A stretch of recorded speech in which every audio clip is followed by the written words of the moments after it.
Well, you might have heard about Max Payne before. It's definitely one of the biggest PC games of the year.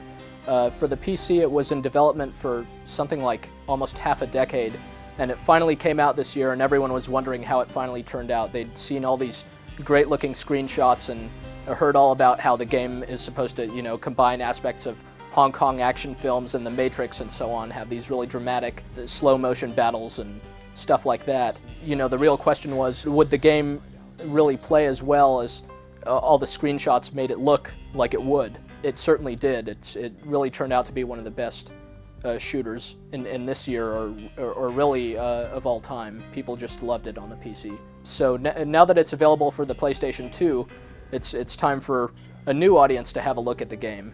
And there's some good news and some bad news, really, because on the one hand, people who own PlayStation 2s now get to play Max Payne, and it's a really cool game. On the other hand, the PlayStation 2 version has some problems that weren't in the PC version, and beyond that, they're just sort of problematic in general. Max Payne is a third-person shooter. You're viewing from behind the main character the whole time. He's this ex-New York cop who's been framed for the murder of his wife and baby daughter, and for the murder of his best friend. All kinds of horrible stuff is going wrong in Max Payne's life, and all he's got is this gun and a whole bunch of bad guys in front of him, and he's just trying to take revenge and find out what exactly happened. It's a pretty straightforward yet engaging premise, and it's a very good excuse to let you gun down a whole bunch of bad guys between the beginning of the game and the end. It's really a game about non-stop action. It's tons of fun.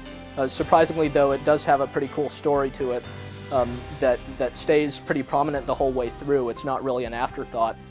There's a lot of Max Payne's own kind of internal monologue, and it reads like kind of a pulp crime novel or something, so it's really pretty well done.